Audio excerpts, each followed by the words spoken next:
The West Tigers just fired a former state premier from their board. But that's not even the worst part of this story. What's really happening behind closed doors at this NRL club is so shocking, it could end a 25-year partnership and destroy everything the Tigers have left. And if you think the drama stops there, wait until you hear who's allegedly orchestrating all of this. Before I reveal the truth that nobody's talking about, smash that subscribe button and hit the bell icon for Aussie NRL updates, because this story is developing fast and you don't want to miss what happens next. Barry O'Farrell, a former Premier of New South Wales, sacked, gone, removed from the West Tigers board along with 3 other independent directors. Now you might be thinking this is just another boardroom reshuffle, just another bit of corporate restructuring, but you'd be dead wrong. Because this isn't the first time the Tigers have done this. In December 2023, they got rid of Chairman Lee Hadjipantless and CEO Justin Pascoe, 2 major figures, wiped out in one move. And now, less than a year later, they've done it again. 4 more directors, including O'Farrell, shown the door. So what's really going on here? Here's where it gets interesting. The Holman Barnes Group, that's HBG for short, they own 90% of the West Tigers. 90%. That means they control almost everything, and they're the ones pulling the trigger on these dismissals. They're the ones cleaning house. But why? What could possibly justify this level of upheaval? According to HBG, they were being left in the dark on commercially sensitive announcements. Communication between the boards wasn't satisfactory. Sounds reasonable, right? Sounds like maybe there were some legitimate governance issues that needed addressing. But here's what they're not telling you. Here's what the mainstream media is dancing around. Former Chairman Lee Hadjipantless has come out and made a bombshell allegation. He claims that the Western Suburbs faction, the group that dominates HBG, wants to remove Balmain from the joint venture entirely. That's right, they want to kick Balmain out and bring back the Magpies as a standalone NRL team. And according to Hadjipantless, this isn't speculation, this isn't conspiracy theory. He says current directors have admitted this to him directly. Think about what that means for a second. The West Tigers, as we know them, have existed since 1999. That's when Balmain and Western Suburbs came together to form this joint venture. 25 years of shared history, 25 years of trying to build something together. And now, if Hadjipantless is right, one side is actively working to destroy that partnership. They're not just making personnel changes, they're not just shuffling the deck, they're trying to completely rewrite what this club is. And it gets even messier. Because while all this is happening at the board level, there's also a civil war brewing inside the Holman Barnes Group itself. 3 directors within HBG have had their memberships cancelled. They've been banned from HBG-operated venues. So not only is there a fight between HBG and the independent directors, not only is there allegedly a push to remove Balmain, but the Western Suburbs Group itself is tearing itself apart from the inside. It's chaos on top of chaos on top of chaos. Now, you might be wondering, okay, boardroom drama is one thing, but does this actually affect what happens on the field? Does this matter for the players and the fans? And the answer is absolutely yes. Because while all this political warfare is going on, the club is trying to lock down 2 of its biggest stars. Jarome Luai, the 5'8" they brought in from Tenrith with massive expectations, and Jahream Bula, one of the most exciting young talents in the game. Both of them are in contract negotiations right now. Both of them are watching this circus unfold and asking themselves, do I really want to be part of this? Shane Richardson, the CEO who was brought in to stabilise things and turn the club around, is reportedly considering his future. The man who was supposed to be the solution is now thinking about walking away. And can you blame him? He's trying to build a competitive football team while the ownership structure above him is imploding. He's trying to convince elite players to commit their careers to this club while directors are being fired left and right. And allegations are flying about the entire joint venture being dismantled. The NRL has taken notice. They've indicated they may need to intervene. When the league itself is looking at your club and saying, we might need to step in here, you know things have gone completely off the rails. This is the kind of instability that doesn't just cost you games. It costs you credibility. It costs your players. It costs your fans. And here's the part that should terrify every Tiger supporter. This didn't happen overnight. This isn't a sudden explosion.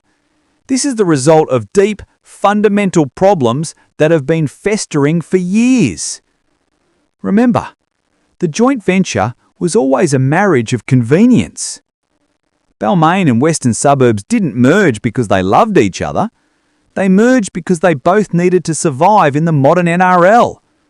But that survival instinct, that shared necessity, it's not enough to hold things together when the cracks start to show. So what were those cracks? Well, according to reports, the tensions were erupting over things that seem almost petty on the surface. The 2026 jersey being too gold. Stadium policy decisions.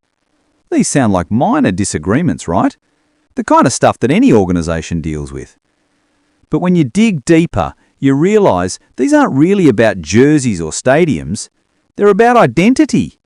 They're about which side of the joint venture gets to define what the club stands for. Is it Balmain's gold? Is it Western Suburbs traditions? Who gets the final say? And when you frame it that way, suddenly those petty disputes make a lot more sense. Because what's really at stake here is power, control, the ability to shape the club's future. And the Western Suburbs aligned faction, through their 90% ownership stake in HRGB, has the numbers to win that fight. They can remove directors who don't agree with them. They can override decisions they don't like. They can, if Hadjipantalicious is right, potentially engineer the exit of Balmain entirely. But here's the question that nobody seems to be asking. If the Magpies faction succeeds, if they do manage to remove Balmain and resurrect Western Suburbs as a standalone club, what happens then? Do they really think the NRL is going to smile and nod and say, "Sure, welcome back"? The league has been pretty clear about not wanting to expand or change the current team structure without very good reason. And internal club politics probably isn't going to cut it as justification. More importantly, what happens to the players? What happens to the staff? What happens to the fans who've spent 25 years supporting the West Tigers? Not Western Suburbs, not Balmain, but the combined entity. Do they just get told, "Sorry, we're blowing this up and starting over"? Do contracts get honoured? Do memberships transfer? It's a logistical nightmare. And that's before you even get into the emotional and cultural devastation it would cause. And let's talk about the real victims here. The fans. The people who show up week after week, year after year, watching their team struggle through one of the longest premiership droughts in NRL history. The West Tigers haven't won a title since 2005. They've made the finals exactly once in the last 13 seasons. Their supporters have endured humiliation after humiliation, false dawn after false dawn, and they've stuck around anyway because they believe that eventually things would turn around. Eventually the club would get its act together. But how can you get your act together when the people running the show can't even agree on what the club should be? How can you build a winning culture when directors are being fired in batches? How can you attract top talent when your ownership structure is in open warfare? The answer is you can't. And that's exactly what we're seeing play out right now. Jarome Luai didn't leave the three-time defending premiers to come to a basket case. He came because he was sold a vision, a plan, the promise of being part of something special. And now, just months into his Tigers career, he's watching that vision crumble. Jahream Bula, a kid who could be a superstar at almost any club in the competition, has to decide if he wants to hitch his wagon to this chaos. Shane Richardson, a man with decades of rugby league experience, a man who's seen it all, is looking at this situation and thinking, is this even fixable? Here's the harsh reality. The West Tigers are in crisis. Not just a sporting crisis, not just a performance crisis, a full-blown existential crisis about what this club even is and who gets to decide its future. The Holman Dance Group says it's about governance and communication. The fired directors say it's about a power grab. Hadjipantalicious says it's about destroying the joint venture. And the truth? The truth is probably all of those things mixed together in a toxic cocktail that's poisoning everything the club touches. So where does this end?